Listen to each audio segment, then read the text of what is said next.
पर्यावरण हमारी सामूहिक पहचान का अभिन्न हिस्सा है, जिसमें जीवों और उनके चारों ओर के भौतिक तत्वों के बीच एक जटिल संतुलन होता है। यह जैविक और अजैविक घटकों का समुच्चय है, जहां हर घटक एक दूसरे पर निर्भर करता है। प्राकृतिक पारिस्थितिकी तंत्रों की विविधता जैव विविधता की कुंजी है, जो हमें जीवन के लिए आवश्यक संसाधन प्रदान करती है।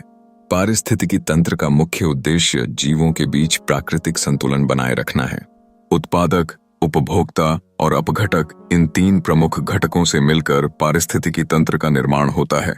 उत्पादक जैसे पौधे सूर्य की रोशनी का उपयोग करके अपना भोजन बनाते हैं, जबकि उपभोक्ता इन्हें सीधे या परोक्ष रूप से खाते हैं। अपघटक जैसे बैक्टीरिया और फफूंद मृत जीवों को विघटित करके मिट्टी में पोषक तत्वों की पुनः प्राप्ति करते हैं। इस चक्रीय प्रक्रिया से पारिस्थितिकी तंत्र का स्वस्थ संतुलन बना रहता है।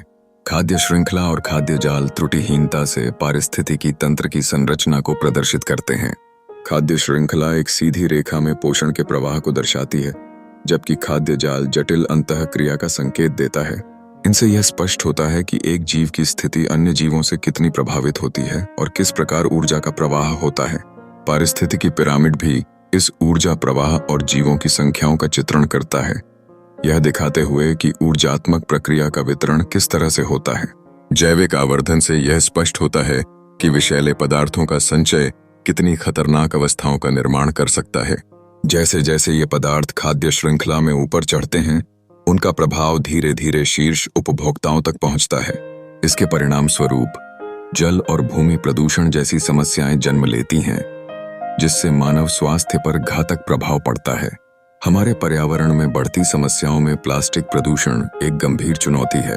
नॉन बायोडिग्रेडेबल पदार्थों के कारण हमारे पारिस्थितिकी तंत्र की स्थिरता खतरे में पड़ गई है। इसके साथ ही ओजोन परत का ह्रास भी हमारे लिए चिंता का विषय है। क्लोरोफ्लोरोकार्बन जैसे रसायनों के संयोग से ओजोन परत में छिद्र उत्पन्न हो रहे हैं, जो हमें हानिकारक पराबैंगनी किरणों के प्रभाव से बचाने में असफल सिद्ध हो रहे हैं। इस सब के मद्देनजर हमें पर्यावरण की सुरक्षा के लिए निरंतर प्रयास करने की आवश्यकता है। अपशिष्ट प्रबंधन के उचित तरीकों को अपनाकर, जैसे पुनर्चक्रण और खाद निर्माण, हम प्राकृतिक संतुलन को बनाए रखने में सहायक हो सकते हैं।